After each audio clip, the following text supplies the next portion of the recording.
बिस्मिल्लाहिर्रहमानिर्रहीम सल्लल्लाहु अलैहि वसल्लम। अस्सलाम वालेकुम क्लास 8। उम्मीद है आप सब खैरियत से होंगे। आज हम करेंगे यूनिट 1 की एक्सरसाइज 1.20 के क्वेश्चन नंबर 5 एंड 6 को। इससे कबल हम प्रीवियस वीडियोस में एक्सरसाइज 1.20 के क्वेश्चन नंबर 1 to 4 क्वेश्चंस तक डिटेल से इन तमाम क्वेश्चंस को डिस्कस कर चुके हैं। इनके लिंक्स मैंने डिस्क्रिप्शन में दे दिए हैं, आप इनसे रिलेटेड भी लेक्चर ले सकते हैं। एक्सरसाइज 1.20 के क्वेश्चन नंबर 5 की जानिब चलते हैं। क्वेश्चन नंबर 5 है, Tahir purchase 2 toys for his children. He buy Spiderman and Barbie doll for 3000 and 5000 respectively. If a discount of 20% is given on all toys, find the amount of discount and the selling price for each toy. तो वो कह रहे हैं ताहिर ने अपने बच्चों के लिए 2 खिलौने खरीदे, जिसमें उसने स्पाइडरमैन और बारबी डॉल को खरीदा 3000 रुपीज़ में उसने स्पाइडरमैन को और 5000 रुपीज़ में बारबी डॉल को। रिस्पेक्टिवली का मतलब होता है कि जिसकी बात पहले हो रही है, ठीक है, पहली प्राइस उसकी है और बाद में बारबी डॉल लिखा हुआ है तो बाद वाली प्राइस यानी 5000 उसकी है। इफ़ अ डिस्काउंट ऑफ 20%, अगर 20% डिस्काउंट दे दिया गया हो तमाम खिलौनों पर, find the amount of discount. तो डिस्काउंट की अमाउंट फाइंड करें यानी प्राइस फाइंड करें। ये परसेंटेज दी हुई है, इसके अमाउंट फाइंड करनी है, money price and the selling price, और सेलिंग प्राइस भी फाइंड करनी है, ठीक है। तो अब हमें क्या करना है, यहाँ पे सबसे पहले हमें कॉस्ट प्राइस लिख लेनी है, ठीक है, स्पाइडरमैन की और बारबी डॉल की। तो हम लिखेंगे cost price of,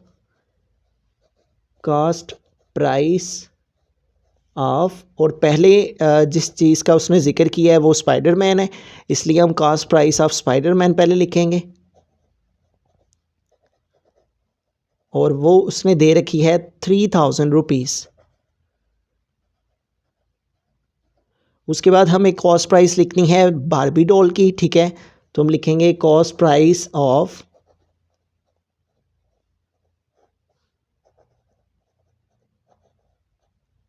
Barbie doll is equal to, और उसकी कॉस्ट प्राइस उसने यहाँ पे दे रखी है 5000 रुपीज़। अब उसने हमें डिस्काउंट की परसेंटेज दी है, ठीक है।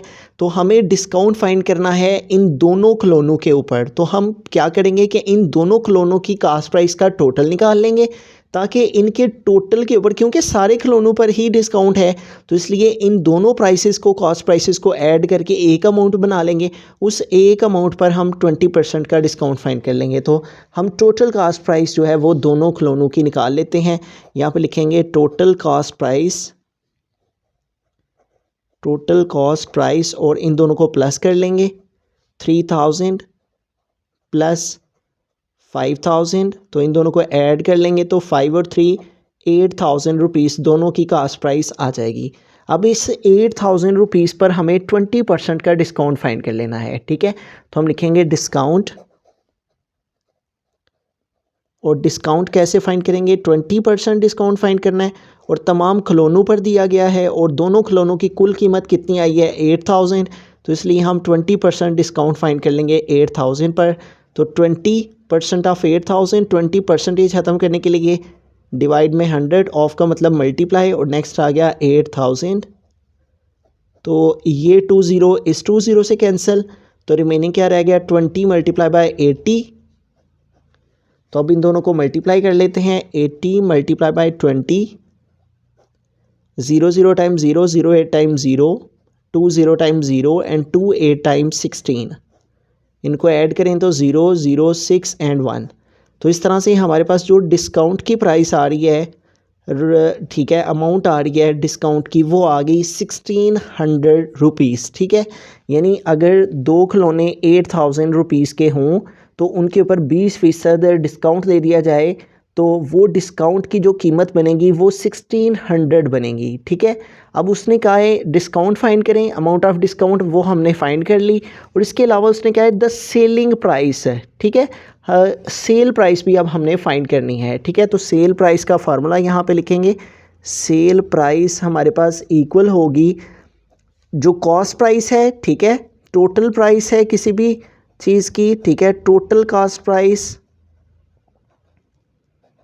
उसमें से हम सेपरेट कर देंगे जितना डिस्काउंट है उसको, तो इससे पता चल जाएगा कि कितनी सेल प्राइस जो है वो बनेगी, यानी खिलौने कितने में उन्हें फिर मिलेंगे अगर 20% उन्हें डिस्काउंट मिला हो, ठीक है, तमाम टॉयज़ पर। तो टोटल कास्ट प्राइस हमारे पास कितनी थी, 8000।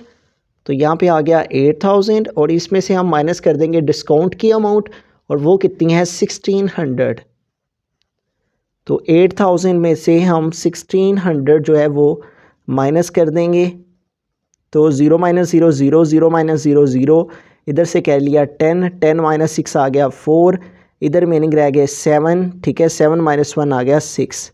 इट मीन्स के उन्हें 6400 रुपीज़ जो है सेल प्राइस पड़ेगी उन टॉयज़ की, ठीक है।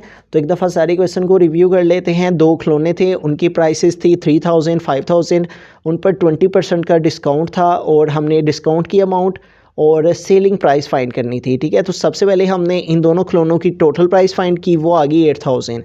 इस 8000 का हमने 20% फाइंड किया, तो हमने लिखा डिस्काउंट 20% ऑफ 8000, परसेंटेज ख़त्म करने के लिए 100 लगाया, इसको सॉल्व किया तो 20% का 8000 बन गया 1600, ठीक है। फिर उसने कहा था इसकी सेल प्राइस भी फाइंड करनी, तो उसके सेलिंग प्राइस कैसे फाइंड करनी थी, जो इनकी टोटल कास्ट आई हुई थी खिलौनों की, उसमें से जो डिस्काउंट की अमाउंट निकली थी 20% जो डिस्काउंट इसके ऊपर मिला था, इन दोनों को माइनस करने से सेल प्राइस निकल आनी थी, ठीक है। ये कॉस्ट प्राइस थी और इतना डिस्काउंट मिला था 20% जो बना था, 20% का 1600 बना था, इसको माइनस करके तो सेल प्राइस आ गई 6004। बिस्मिल्लाहिर्रहमानिर्रहीम। क्वेश्चन नंबर 6 की जानिब चलते हैं। क्वेश्चन नंबर 6 है, Tufail buy some items from a store, a special discount of 15% is offered on food items and 20% on other items. If he purchases food worth rupees 1250 rupees and other items worth rupees 750 rupees, find the amount of discount and selling price of each separately. तो तुफैल एक store से कुछ items उसने खरीदी जहाँ पे special discount दिया जा रहा था।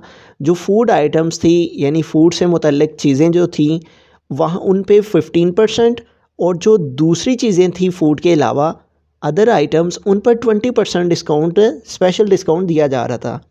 अगर वो फूड वर्थ रुपीज़ की चीज़ें 1250 रुपीज़ में खरीदते और अदर आइटम्स वाली चीज़ें जो है वो 750 रुपीज़ वर्थ रुपीज़ की खरीदी हूँ, तो अमाउंट ऑफ डिस्काउंट फाइंड करें कि अगर जो फूड आइटम्स हैं वो इतने की उसने खरीदी हुई हैं और फूड आइटम्स पर 15% उसे डिस्काउंट दिया गया है, तो तब कितनी डिस्काउंट की अमाउंट बनेगी और उसे सेलिंग प्राइस कितनी की पड़ेगी अगर इतने % डिस्काउंट मिल जाए उसे, ठीक है। तो दोनों को अलग अलग, दोनों का अलग अलग डिस्काउंट और अलग अलग सेलिंग प्राइस फाइंड करें। तो सबसे पहले हम फूड आइटम्स की बात कर लेते हैं, ठीक है। कॉस्ट प्राइस फूड आइटम की लिखेंगे सबसे पहले, cost price of food items is equal to, तो यहाँ पे देखें purchases, if he purchases food worth rupees 1250 rupees, तो कास्ट प्राइस फूड प्राइसेस की कितनी आ गई 1250, ठीक है। फूड आइटम्स की कास्ट प्राइस जो है 1250 रुपीज़ आ गई। अब बात कर लें कहते हैं इसके डिस्काउंट की, तो 15% डिस्काउंट है is offered on food items. तो फूड आइटम्स पर जो डिस्काउंट है वो 15% है, तो इस पर हमने डिस्काउंट फाइंड करना है। तो इस पर पहले डिस्काउंट फाइंड कर लेते हैं फूड पर ही, ठीक है। डिस्काउंट ऑन फूड आइटम्स, और कितना डिस्काउंट है 15%, और कितनी प्राइस है टोटल ये वाली, तो इसका 15% फाइंड करेंगे, 15% ऑफ 1250, ठीक है। तो इसका 15% फाइंड करने के लिए हम क्या करेंगे, 15 लिखा, परसेंटेज को ख़त्म करने के लिए डिवाइड 100, ऑफ का मतलब मल्टीप्लाई 1250, ये ज़ीरो इस ज़ीरो से कैंसिल। अब यहाँ पे देखिए इनकी कटिंग पॉसिबल है तो इनकी कटिंग कर लेते हैं, नहीं तो इसको डेसिमल में हमें लेकर जाना होगा। तो 5 के टेबल से इन दोनों की कटिंग हो जाएगी, 5 2 टाइम 10 इन दोनों की कर लेते हैं, 5 2 टाइम 10 और 5 3 टाइम 15 है, ठीक है। अब इनकी में से किसी की भी कटिंग पॉसिबल नहीं है, ऊपर आ गया 3 × 125 और नीचे आ गया 2, ठीक है। अब हम क्या करेंगे, इसको इसके साथ मल्टीप्लाई करेंगे और फिर 2 पे डिवाइड कर लेंगे। 125 मल्टीप्लाई बाय 3, 3 5 टाइम 15, 5 आ गया, 1 कैरी चला गया, 3 2 टाइम 6 और 1 7 और 3 1 टाइम 3, तो इन दोनों को मल्टीप्लाई करके क्या आ गया 375, ओवर डिवाइड में क्या आ गया 2। अब 375 को डिवाइड कर लेंगे 2 पे, तो 2 1 टाइम 2 हो गया, 3 माइनस 2 1 आ गया, 7 को नीचे उतार लिया, 17 हो गया, 2 8 टाइम 16 हो गया, 7 माइनस 6 1 आ गया, फिर 5 को नीचे उतार लिया, और फिर 2 7 टाइम 14, ठीक है, 2 7 टाइम 14, 5 माइनस 4 आ गया 1, फिर इधर पॉइंट लगा लेंगे, इधर 0 लगा लेंगे क्योंकि 1 छोटा हो गया 2 से, फिर 2 5 टाइम 10, तो 10 माइनस 10 आ गया 0। इस तरह से हमारे पास डिस्काउंट आ गया फूड आइटम पे जो मिला है वो आ गया 187.5, ठीक है। इतने रुपीस जो है वो डिस्काउंट मिला है फूड आइटम्स पर, ठीक है। तो डिस्काउंट हो गया फूड आइटम पर, अब सेलिंग प्राइस रह गई है फूड आइटम की, ठीक है।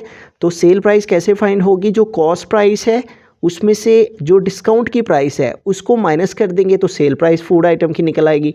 तो हम लिखेंगे sale price on food item, sale price on food items. तो सेल प्राइस फाइंड करने के लिए फूड आइटम्स पर हम क्या करेंगे, जो कॉस्ट प्राइस है उसमें से डिस्काउंट को माइनस कर देंगे, ठीक है। फार्मूला पहले लिख लेंगे, कॉस्ट प्राइस माइनस डिस्काउंट। तो कॉस्ट प्राइस हमारे पास कितनी है फूड आइटम्स की, 1250, और इसमें से हमें माइनस कर देना है डिस्काउंट, और डिस्काउंट ऑन फूड आइटम हमने फाइंड किया है 15% था, और वो आया है 187.5। तो अब हम जो है वो इन दोनों की सब्ट्रैक्शन कर लेंगे, और इन दोनों की सब्ट्रैक्शन से जो है वो हमारे पास आ जाएगी sale price on food items. तो 1250 में से हम माइनस करेंगे 187.5, 187.5।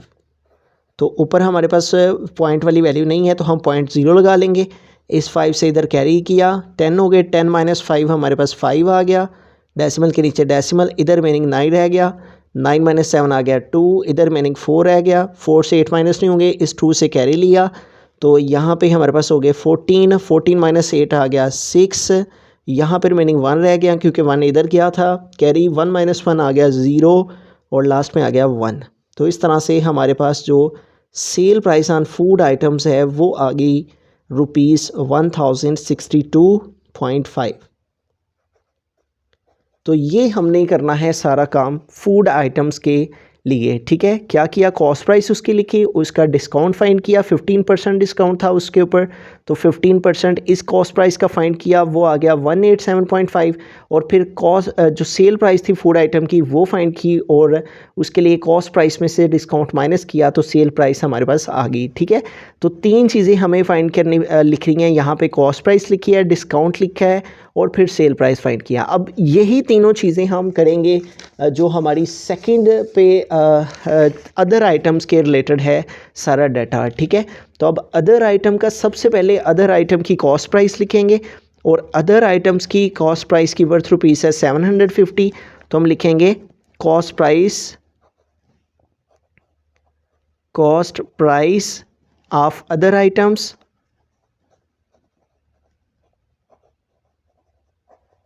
तो cost price of other item जो यहाँ पे दी हुई है वो है 750 रुपीज़, ठीक है। और अदर आइटम्स पर जो डिस्काउंट है अब उसको देखते हैं, तो 20% ऑन अदर आइटम्स, तो हम यहाँ पे लिखेंगे discount on other items, discount on other items, और उसके लिए हम क्या करेंगे, डिस्काउंट यहाँ पे कितना है 20% ऑन अदर आइटम, तो डिस्काउंट जो है उसको फाइंड करने के लिए 20% डिस्काउंट है, ऑफ किसके ऊपर फाइंड करना है, उसकी कॉस्ट प्राइस पर, और वो है 750। तो 20 आ गया, परसेंटेज के लिए डिवाइड 100, ऑफ के लिए मल्टीप्लाई, और आगे आ गया 750। तो अब इसको सॉल्व करते हैं, ये 0 इस 0 से कैंसिल, ये वाला 0 इस 0 से कैंसिल, और रिमेनिंग क्या रह गया हमारे पास 2 × 75। तो अब 75 में से 2 इन दोनों को मल्टीप्लाई कर लेंगे, 2 5 टाइम 10, 0 आ गया, 1 कैरी चला गया, 2 7 टाइम 14 और 1 15। तो यूँ हमारे पास डिस्काउंट ऑन अदर आइटम जो आ गया वो आ गया 150 रुपीज़। तो अब हमें सेल प्राइस फाइंड करनी है ऑन अदर आइटम्स पर, ठीक है। तो हम लिखेंगे sale price on other items. और वो कैसे फाइंड की जाती है, फॉर्मूला लिखेंगे, कॉस्ट प्राइस में से डिस्काउंट को माइनस कर देंगे, ठीक है। तो cost price on other item वो कितनी है 750, तो कॉस्ट प्राइस की जगह 750 लिखा, माइनस डिस्काउंट 20% इसका डिस्काउंट निकाला था, वो कितना आया था 150। तो 150 को इसमें से माइनस कर देंगे तो हमारे पास आ जाएगा 750 माइनस 150, 0 माइनस 0 0, 5 माइनस 5 0, 7 माइनस 1 6। तो यूँ sale price on other items वो आ गई 600 रुपीज़, ठीक है। तो इस तरह से जोन सा तरीक़ेकार और जोन सा सारा प्रोसीजर फूड आइटम्स के लिए हमने किया, वही सारा कुछ कॉस्ट प्राइस उसकी लिखी, उसका डिस्काउंट फाइंड किया, जो उसने 20% कहा था उस पर अदर आइटम्स पर है उसका डिस्काउंट फाइंड किया, और फिर उसकी सेल प्राइस भी उसी तरह से cost price minus discount, cost price minus discount से सेल प्राइस फाइंड कर ली, ठीक है। तो जो उसने चीज़ें कही थी, अमाउंट ऑफ डिस्काउंट और सेलिंग प्राइस ईच सेपरेटली, दोनों की अलग अलग, तो डिस्काउंट भी हमने फाइंड कर लिया फूड आइटम पर, वो आ गया ये, और हमने सेलिंग प्राइस भी फूड आइटम की फाइंड कर ली, वो आ गई ये, और फिर हमने कॉस्ट प्राइस अदर आइटम्स का ऊपर भी डिस्काउंट फाइंड कर लिया, वो ये आ गया, और अदर आइटम्स की सेल प्राइस भी फाइंड कर ली, वो आ गई 600।